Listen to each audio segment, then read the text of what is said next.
Tzu Chi goes to Dangkor Landfill for the third time to distribute solar devices for impoverished households. Taipei Tzu Chi Hospital cultivates new employees' compassion through home visits for impoverished families. Welcome to DaAi Headlines. I'm Margaret Lin. Thank you for joining us. Hundreds of families in Phnom Penh, Cambodia make their living by being dumpster divers, and most of them rely on candles for lighting. Tzu Chi volunteers went there for the third time to distribute solar devices which can improve their lighting.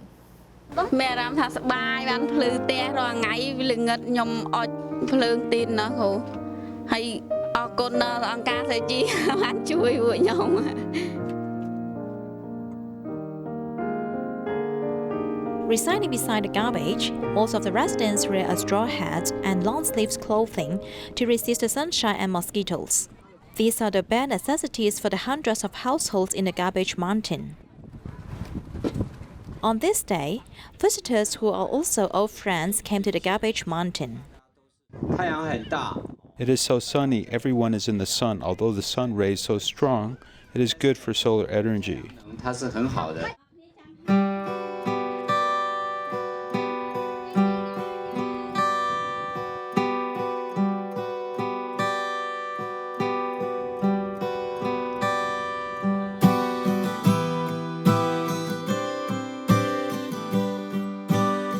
There's no electricity in my home. The solar device I receive can illuminate my home and charge my mobile. The electricity fee is very expensive here. From now on, we can use solar energy in the evening. We can save a lot of money. I can help if the neighbors doesn't know how to install it. By the end of the distribution, the volunteers visit the household one by one to assist in installation of the solar panel.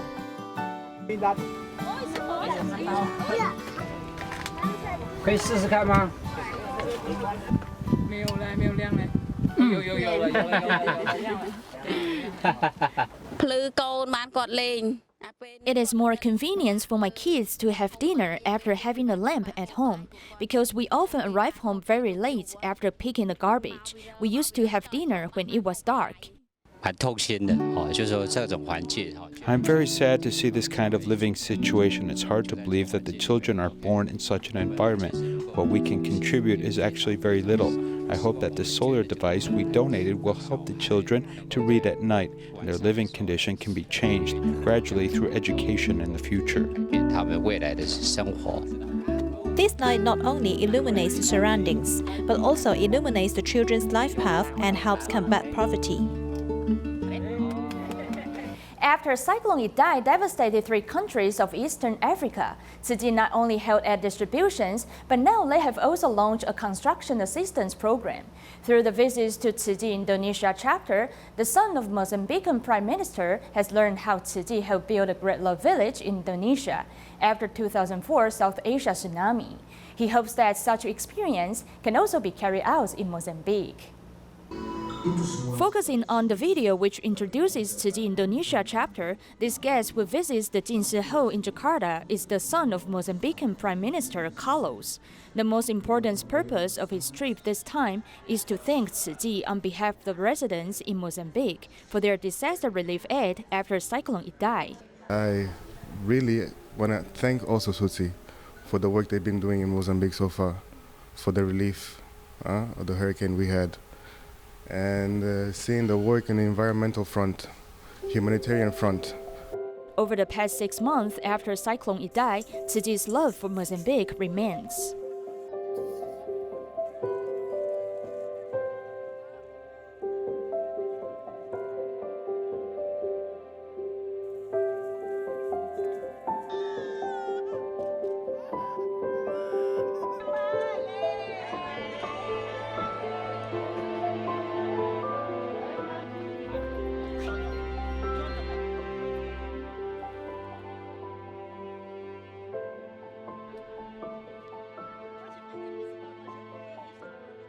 Punya gambaran First of all, we need to let the government of Mozambique know about Tzu Chi.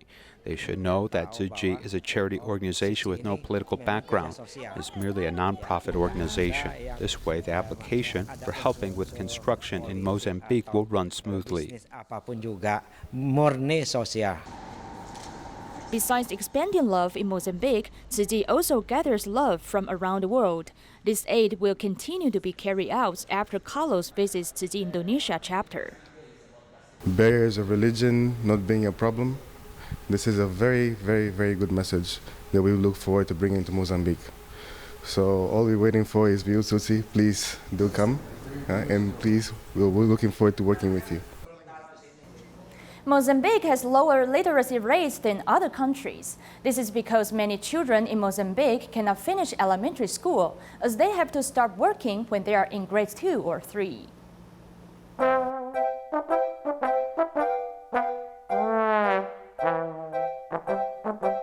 School is in session, but some classrooms are in a mess. In one morning, the 3 schools we went to were empty. At several schools in Namadanda, we saw tents donated by charity groups being used as classrooms. The school we're now at is EPC Due Muda Mufo. Today is the first day of school, but there's nobody in the classrooms. The children did come to the school today, but then they have gone home. It is very common that children in villages cannot go to school.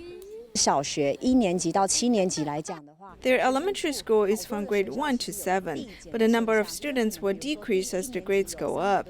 At grade 1, there may be over 300 students, but the number will decrease, and when they reach grade 7, and those who can graduate are down to 50 to 60.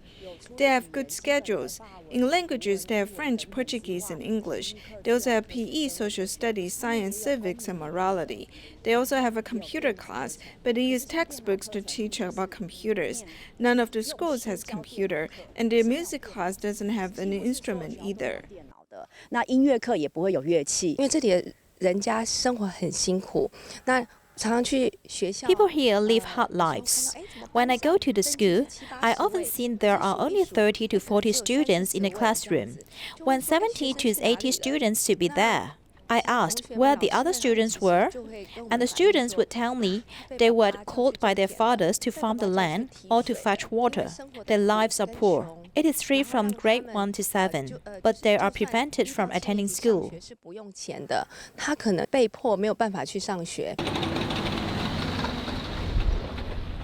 On the way to Tika, a group of children are using axes and hoes to strike the road. After they have been hitting the roads for 3 hours and producing this pile of rocks for constructions, they can earn around $4. Normally here in Mozambique, as you know, that the life is so difficult, so many people are poor. So what they think that to send children to school, yeah, it's better, but they say that it's better to send them to find something, maybe to get money to support them. The scheduled Alamico High School has a class on farming. It is a required course. The information from the UN shows that 80% of Mozambicans depend on farming for their livelihood. In May and June, or even July and August, it is time to harvest vegetables, and people need to sell them on the street, and kids must go with their parents to sell the crops. The weather is colder here, so it's more suitable to grow vegetables like tomatoes or lettuce.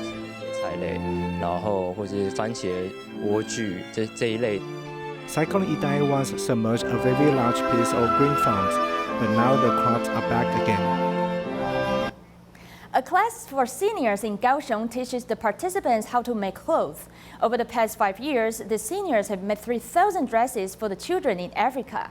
When the seniors receive thank you cards from the children, they feel quite happy.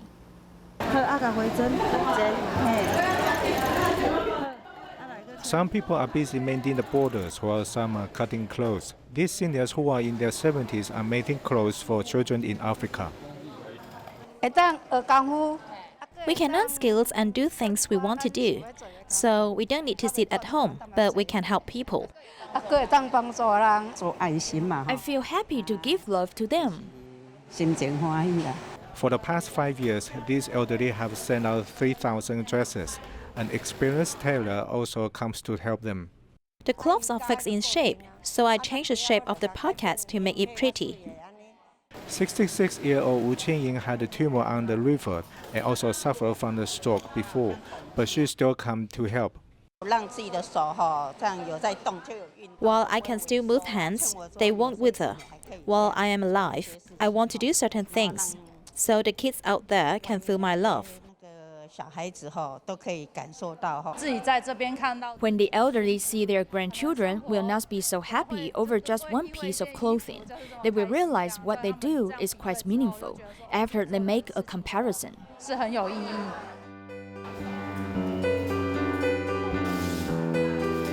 Wearing new dresses, these children are smiling happily. The love in these clothes will be passed down forever. Tima in Taoyuan held a free clinic at a local center for the disabled, with various medical services provided. There were also sign language translators helping people with hearing impairments.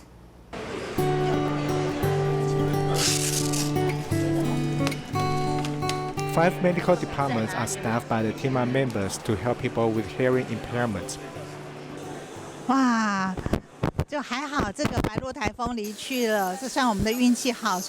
I'm glad that Typhoon Bailu has gone, so we're lucky to have free clinics as planned.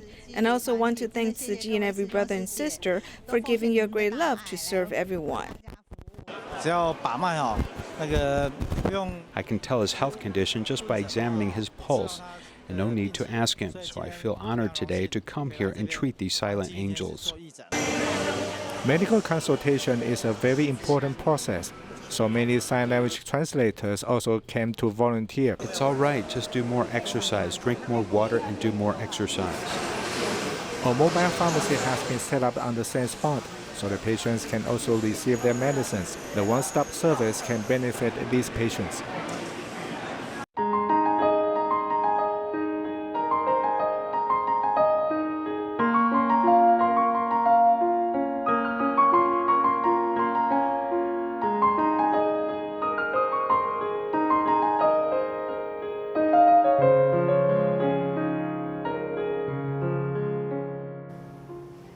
A well-known new employee orientation activity of the incoming medical staff at Taipei Tzu Chi Hospital is to clean up houses for some individuals. The new medical professionals have cultivated compassion and learned about Tzu Chi's humanitarian medical care through the cleanup efforts. The 100 square meter room is full of rubbish, and there is almost no space to stand. 50 medical staff and Tzu Chi volunteers are working together to transfer the bags of garbage, including a 20 kilogram of discarded refrigerator, from the 5th floor to the 1st floor. Tzu Chi volunteers have tidied up here before, though it still looks quite messy now. We need to pack the garbage first, followed by cleaning. We may also need to check the current medication of the patient. It took 2 hours to make room for cleaning finally. The 3 brothers, aged about 30, are all physically and or mentally disabled. The middle one has high blood pressure and needs to undergo dialysis. The nephrologist, Hong Su Chun, provides him with hygiene education. During the cleaning process, cockroaches and mice appeared from time to time. The young medical team were inevitably scared by such a harsh living environment. If I encounter similar cases in the future again, I will put myself in their places and consider if they need any assistance at home. Or do I need to seek assistance from some social welfare organizations, because we can only help in medical aspect. This should be considered as part of the humanitarian medical service. Apart from providing medical care, we need to understand patients' living environment and backgrounds. For example, if an elderly is admitted to our hospital, we need to know about his family support. At present, the 3 brothers are taken care of by their aunt, who also has vertigo and is unable to undertake the massive cleaning task. The help from the medical team and volunteers greatly relieve her concerns. The medical team and volunteers have saved me a lot of time and efforts. The 3 brothers are currently unable to help. The middle one has asthma and needs dialysis. The eldest brother was admitted to the emergency this morning. Only the youngest brother can help. The preliminary cleanup was completed in the morning. The volunteers will then sort the garbage that has been removed from the house. Although the weather is hot, the young medical team has learned a lesson which helps to cultivate their compassion in future medical care. Tzu Chi Foundation is seizing the end of summer to host a summer camp for elementary school children from New Taipei City to give them the experience of being a farmer for a day. Wearing a straw hat, the young participants are heading to the farm right alongside Tzu Chi volunteers to be farmer for a day. Many parents don't have the time to take their children outdoors. I feel it's important to give kids an open space to learning. Actually, most of these kids are locked indoors, playing on their computer or cell phone during the summer. So getting outdoors and being in nature is good for them. This is Tzu Chi Foundation's summer camp for elementary school-age students, where they learn lessons underneath the big blue sky. I'm learning how to be a farmer. I thought I can plant the seedlings, bury it in mud, and then it will grow. I didn't know it needed fertilizer to grow. Besides experiencing the laborious task of being a farmer, volunteers also arrange for the participants to head into the kitchen to make their own lunch. I've never cooked before. Today we picked vegetables from the garden. I then cut up the vegetables, cooked it, and ate it. Cooking is very difficult, but upon completion, it felt gratifying. From the day of being a farmer, these children have learned lessons they couldn't have learned from a textbook, which is the best preparation for the upcoming school year. The 4-day Guangzhou Taiwan Commodities Fair ended with more than 1,000 Taiwan enterprises participating in the event. An invitation by the local Taiwan Affairs Office allows Tzu Chi to set up a booth to introduce its operations and attract more people to join the ranks of volunteers doing good deeds. The 2019 Guangzhou Taiwan Commodities Fair was held at the Panzhou Exhibition Center, featuring local import and export commodities. Tzu Chi was invited to set up a booth and participate. Our main concern is to let the wider public understand the spirit and humanity of Tzu Chi through the exhibition. Tzu Chi's exhibition area is divided into 3 sections. Touring the exhibition stall allows one to learn more about environmental protection, biotechnology. One can better understand plastic recycling can make clothes and blankets, and although we're all small individuals, everyone can do our part to make a contribution to the world. Tzu Chi's words and actions revive the spirit that there's love in the world. Some people or some teams can't believe that Tzu Chi can do this. It is very touching. From 9 o'clock in the morning to 1 o'clock in the afternoon, my legs hurt a bit, but my heart is very happy. Guangzhou Tzu Chi volunteers hope that the exhibition will inspire more people to enter the ranks of Tzu Chi to do good deeds. One method of controlling red fire ants is to inject pesticides into the anthill. In recent years, the use of bats has been more commonly used, though it may take 6 months to be effective. Fortunately, a domestic research team has found that the natural enemies of red fire ants are actually local ants. The frog is a natural enemy of many insects, but it is a large meal for red fire ant colony, which can attack and kill it.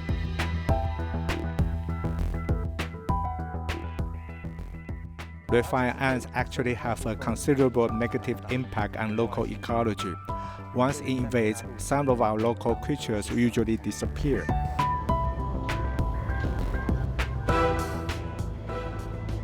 Experts say that the invasion of red fire ants has made it difficult for local ants to survive.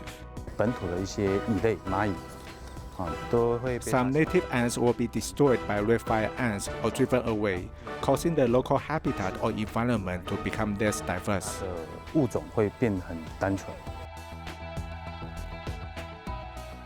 Losing diversity is bad for the environment.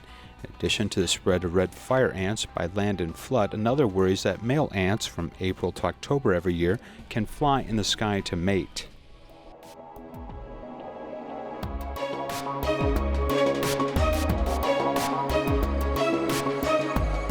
Breeding fire ants can fly about 300 meters into the sky. This is close to the height of our Taipei 101 building. It will form a cloud of ants, and then it will followed by a nuptial flight. The wind direction will lead it to fall in a radius range of 2 to 3 kilometers, which is its potential diffusion. The queen will fly out usually 1 to 3 kilometers depending upon conditions. This is the scope of the nuptial flight. Why biological control can be useful, as these ants need a suitable location to build a nest and reproduce. You must have a suitable environment, and if there are too many natural enemies in the environment, there is no way to build a nest and it can't spread. However, the pesticide use in Taiwan has reduced the natural enemies of red fire ants. We humans have caused the expansion of red fire ants because we have disposed of some of the ants through pesticides, which could have resisted them naturally in the environment. An invasion of red fire ants is actually very aggressive. Many local ants in Taiwan are not their enemies. Only a few, like 5 or 6 species, can resist them. Like the black spiny ant is able to compete with it. Red fire ants have invaded Taiwan for more than 15 years and are becoming more and more localized. In addition to traditional bait and pesticides, emerging biological control has now become part of the front line of epidemic prevention. The virus was originally from a group of red fire ants. After an infection, like our cold, these red fire ants themselves will not die, they will just weaken, so there will be less competitiveness in the natural environment. This virus will only infect red fire ants and it will not infect other ants, so we chose this method. The virus that causes the red fire ant to catch a cold does not infect the black spiny ant and other ants. Therefore, the research team allowed the black spiny ants to eat a syrup containing the virus, then put them in the area of red fire ant infestation. When the two compete for food, the black spiny ant will transmit the virus to the red fire ant. The red fire ants will become weak and die, and their nest will be replaced by the black spiny ants. Using these biological tactics, the black spiny ant will be more advantageous and attack red fire ant nests. Of the original 100 red fire ant nests, black spiny ants attack the majority, with only 20 remaining red fire ant nests. Biological control using black spiny ants moved from the laboratory to the wild 2 years ago. We are now in the middle of a 1-hectare field. The replacement rate of the black spiny ant is about 80%. It's effective in controlling the number of red fire ants. It's also the most natural control method. The biggest enemy of ants turns out to be other ants. Scientists use this method with viruses to find the most effective method of epidemic prevention, as well as reducing environmental pollution. Large-scale uses of pesticides may cause secondary damage to the ecology. Regardless of whether you are doing research in Taiwan, the United States, or Australia, they consider methods used and the impact on the environment. To control red fire ants, it is best to avoid use of pesticides and chemicals. Biological control methods are showing promise, and when combined with current epidemic prevention measures, excellent results can be achieved. Although the red fire ant are a foreign species, they have already taken root in Taiwan and may not be completely removed. However, finding the right ecological balance is an important issue for everyone. Tzu Chi attended the 2019 Los Angeles Tea Festival to share with the participants Taiwan's culture as well as tea story through the process of tea testing. We will leave you with these images. Thanks for watching and see you next time.